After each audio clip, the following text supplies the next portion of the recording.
Okay, kids, here we are at the slavery exhibit. Now, as you can see, the slaves were kidnapped from their homes, chained together for weeks. They would cram them onto these ships in very appalling conditions. Thousands of women and children are being smuggled across the border. Sexual trafficking of children. As you can see right here, they were treated like animals.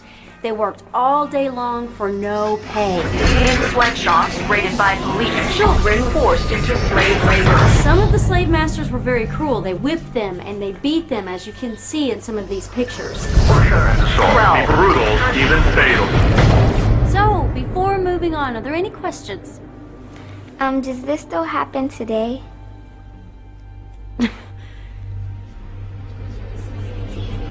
We return to this prophecy that at the end of history there will be slavery.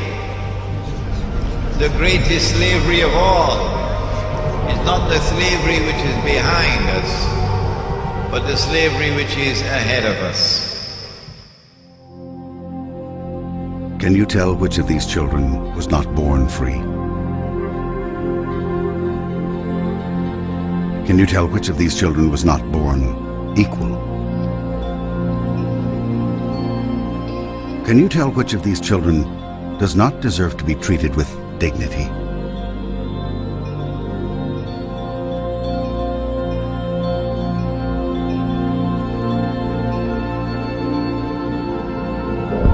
We can't either.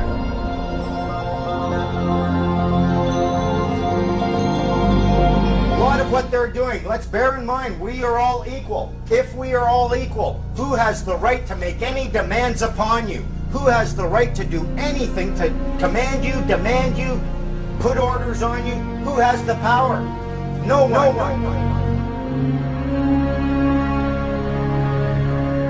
How are you going to get people to change?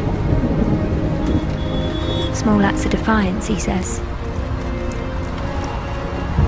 I'm like, what do you mean by that?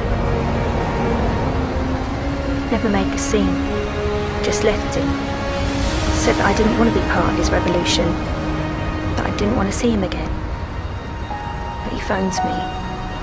Tells me he misses me and wants to see me. So I do.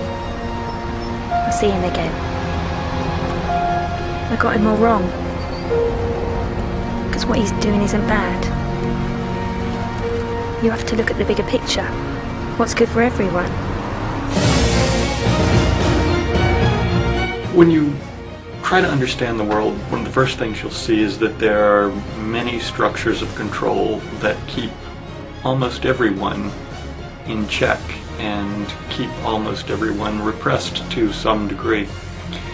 And when people finally understand some of these structures of control, the first reaction is that they get very frustrated, and some people stay with that frustration for their entire lives. They just run around complaining about the system being fixed against them, and there's nothing anyone can do about it. Personal freedom is something that only you are responsible for, and if you ever stop working for it, you'll lose it. Let me tell you why you're here. You're here because you know something. What you know you can't explain, but you feel it. You felt it your entire life, that there's something wrong with the world. You don't know what it is, but it's there, like a splinter in your mind, driving you mad. It is this feeling that has brought you to me. Do you know what I'm talking about? The Matrix. Do you want to know what it is? The Matrix is everywhere.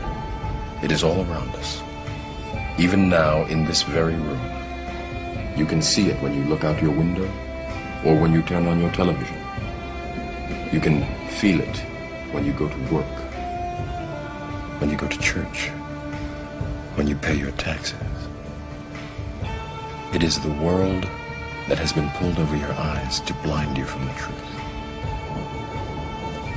What truth? That you are a slave, Neo. Like everyone else, you were born into bondage. born into a prison that you cannot smell or taste or touch.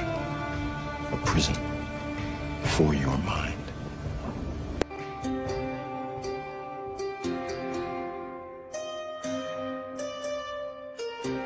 A common misconception among people is that any rule or regulation that governs them falls under one category: law. But there are many other forms of law that people abide by without realizing that they simply do not apply to them. Another misconception is that a nation's constitution gives us our rights. A constitution does nothing more than list the rights that we already have. We are born with inalienable rights, endowed to us by our Creator. They are not given to us, and they cannot be given away. The most a person can do with a right is choose whether to exercise it or not. Maritime admiralty law is what's known as the law of the water.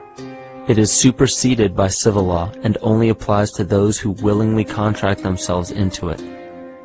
The definition of admiralty law is a body of private international law governing the relationships between private entities which operate vessels on the oceans.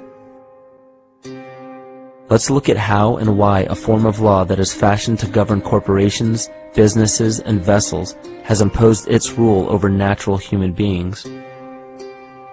This is all done through a form of word magic. A simple perversion of language has made it possible to convince people around the world that these alternative laws apply to them. One of the predominant beliefs in modern culture is that licenses, permits, registrations, and other forms of documentation are required to operate motor vehicles, use public roads, build structures and establishments, engage in free enterprise, and much more. Sadly, these beliefs are based on little to no investigation whatsoever, and are false. This belief structure is perpetuated by maritime admiralty law. This form of law was originally created to govern ships docking in foreign nations for the import or export of products and resources. It deals with banking and merchant affairs, not civil affairs. When a product is taken off of a ship and brought into a foreign land, that nation takes custody of the resource and accounts for it with a certificate. That certificate marks the birth date of that product in the custody of the respective nation.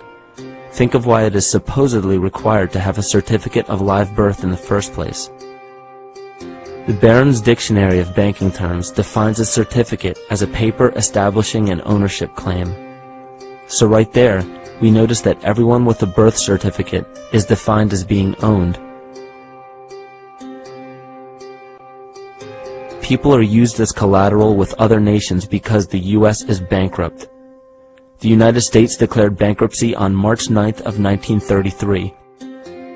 At this point, the U.S. began taking out loans from a private, non-government affiliated corporation called the Federal Reserve. With no money to pay back the loans, the United States began using the citizens as collateral. All birth and marriage certificates are literally warehouse receipts. Just look at the similarities of warehouse receipts and birth certificates. Both document the date of issue, a serial number, registration number or receipt number, a description of the product, and an authorized informant to notify the appropriate government agency. With all of this information being readily available, the majority of people are unaware of their involvement with maritime admiralty law. This is possible through the manipulation of language. This admiralty law changed the meaning of the word person from a natural living person to a corporation. Driver's licenses, vehicle registrations, auto insurance forms, building permits, gun permits, work permits, tax filing documents, birth and death certificates, traffic citations, and many other forms of documentation that were once believed to be absolutely necessary only apply to persons or corporations. Upon signing such a legal document, you are indirectly waiving your rights under the Constitution and lowering your status to that of a corporation that is created with the same exact name as you. The only way to reconcile your true name from the name of the corporation is to take notice that the corporation has its name in all capital letters. This is known as capitis diminutia maxima.